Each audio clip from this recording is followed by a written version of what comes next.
اعوذ باللہ من الشیطان الرجیم، بسم اللہ الرحمن الرحیم۔ ایام عزا شروع ہو چکے ہیں، دنیا کے گوشے گوشے میں ہائے حسین کے نعرے بلند ہو رہے ہیں۔ مقصد عزاداری کو سمجھنا ہمارے لیے بہت ضروری ہے، لیکن یہاں پر ایک سوال یہ بھی ہے کہ آخر امام حسین علیہ السلام نے اپنی قربانی دی تو آخر کیوں دی؟ امام حسین علیہ السلام کی قربانی دینے کا مقصد تھا کہ انسانیت کا پرچم بلند ہو، انسانیت کا پرچم بلند ہو، حق بلند ہو۔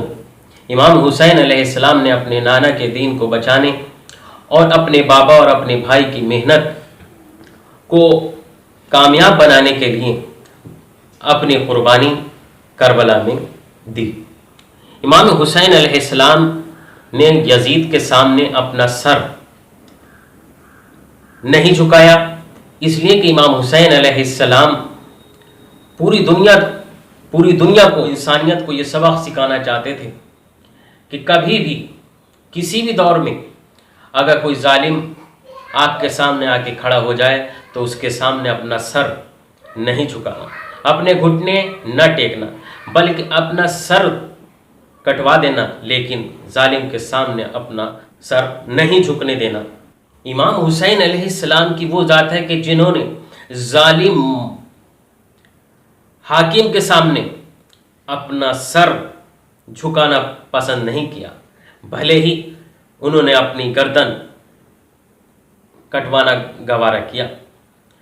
امام حسین علیہ السلام کے قربانی کا مقصد تھا کہ ہم تقوی اور پرہیزگاری اختیار کریں۔ تقوی کا مطلب کیا ہوتا ہے؟ تقوی کا مطلب ہوتا ہے اپنی حفاظت کرنا۔ اگر ہم دینی اور شرعی اصطلاح میں بات کریں تو اس کا مقصد ہوتا ہے کہ نہیں پروردگار اور حکم پروردگار، یعنی کہ حکم پروردگار جہاں پر ہو وہاں پہ اپنا سر تسلیم خم کر دیا جائے، اور جہاں پر نہیں پروردگار ہے وہاں سے دور اختیار کر لی جائے۔ قرآن مجید میں سورہ مائدہ میں ایک آیت ہے، انما یتقبل اللہ من المتقین، کہ پاک پروردگار صرف متقین کی ہی دعاؤں کو قبول کرتا ہے۔ رسول خدا صلی اللہ علیہ وسلم ایک متقی اور پرہیزگار کی جو خوبی بتاتے ہیں وہ یہ بتاتے ہیں، دعا کی مقبولیت کے لیے ایک پرہیزگار شخص کی مختصر سی دعا اس طرح کافی ہے جس طرح کھانے کو ذائقہ دار بنانے کے لیے تھوڑا سا نمک ہی کافی ہوتا ہے۔ یعنی کہ اگر کوئی پرہیزگار ہے، متقی ہے، پرہیزگار ہے، تو اس کی تھوڑی سی ہی دعا خداوند عالم جو ہے وہ قبول کر لیتا ہے۔ ہماری دعائیں قبول نہیں ہوتی اس لیے کیونکہ ہمارے گناہ اتنے زیادہ ہیں کہ ہماری آواز وہاں تک پہنچتی ہے، لیکن ہمارے گناہوں کے باعث ہماری دعائیں جو ہیں وہ قبول نہیں ہوتی۔ ہمیں چاہیے کہ ہم اپنے گناہوں سے ہمیں چاہیے کہ ہم گناہوں سے بچیں اور ان چیزوں پر، ان راستوں پر چلیں جس راستے پر ہمارے ائمہ معصومین علیہ السلام نے جن باتوں کا حکم دیا ہے، رسول اللہ حضرت محمد مصطفیٰ صلی اللہ علیہ وسلم نے جن باتوں کا حکم دیا ہے، جن باتوں کا قرآن مجید میں پاک پروردگار نے ارشاد فرمایا ہے، ان باتوں پر ہمیں عمل کرنا چاہیے۔ پاک پروردگار ہمیں تقوی اور پرہیزگاری کی طرف لے جانا چاہتا ہے کہ تاکہ ہم اس کے محبوب بن جائیں۔ وہ ہمارا محبوب ہے لیکن ہم اس کے محبوب بن جائیں، یہ بڑی بات ہے کہ وہ ہمیں اپنا محبوب بنا لے۔ امام حسین علیہ السلام کے قربانی دینے کا مقصد بھی یہی تھا، کیونکہ یزید دین اسلام کو بدلنا چاہتا تھا، وہ حرام کاموں کو حلال کرنا چاہتا تھا اور حلال چیزوں کو حرام کرنا چاہتا تھا۔ تو ہمیں اپنی زندگی میں اگر ہم عزاداری امام حسین برپا کر رہے ہیں تو ہمیں ہدف امام حسین علیہ السلام پر پیرا عمل ہونا چاہیے۔ چھٹے امام جعفر صادق علیہ السلام ارشاد فرماتے ہیں کہ ایک لقمہ حرام نہ کھانا پاک پروردگار کی رضا کے لیے 2000 مستحبات نماز کو ادا کرنے سے بہتر ہے۔ کہ یعنی کہ اگر ہم ایک لقمہ نہ کھائیں، حرام غذا نہ کھائیں،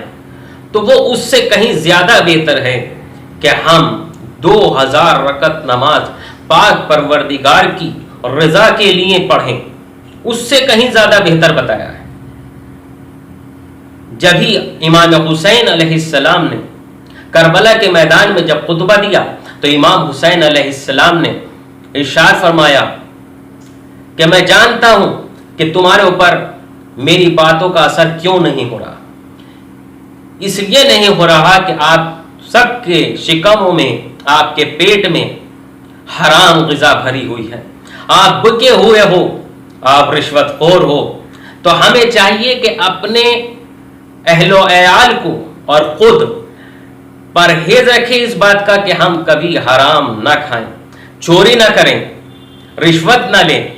کسی طریقے سے بھی ہمیں اپنے آپ کو بچانا چاہیے، اپنے آپ کو، کہ ہم کسی طریقے سے حرام کاری میں مبتلا نہ ہو جائیں۔ امام حسین علیہ السلام کی قربانی کا مقصد یہ تھا کہ وہ یہ چاہتے تھے کہ جو آنے والی نسلیں ہیں، دین اسلام ہے، حق ان کے سامنے آئے، حرام کاری سے بچیں اور پرہیزگاری، تقوی اور پرہیزگاری اختیار کریں۔ چھٹے امام جعفر صادق علیہ السلام آگے ایک اور روایت ان سے ملتی ہے، ارشاد فرماتے ہیں کہ اگر کسی نے 1 درہم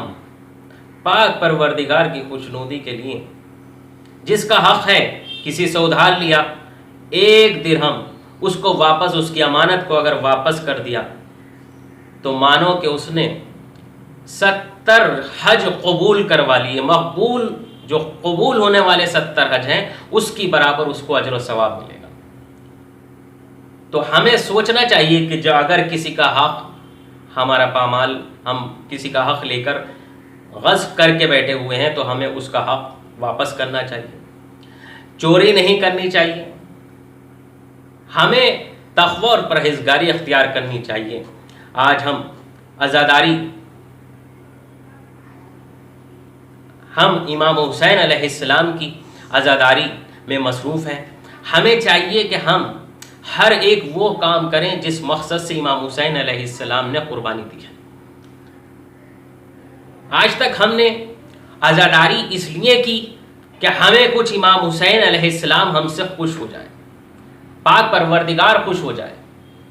آج بھی امام حسین علیہ السلام ہم سے بہت خوش ہیں، پاک پروردگار ہم سے خوش ہے۔ پوری کائنات پنجتن پاک سلام اللہ علیہ وآلہ وسلم کے وسیلے میں خلق کی گئی ہے،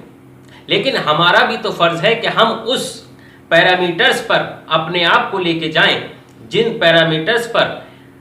ائمہ معصومین علیہ السلام ہمیں چلانا چاہتے تھے۔ امام حسین علیہ السلام کی قربانی کہیں ضائع نہ ہو جائے، ہمیں سوچنا چاہیے اور سمجھنا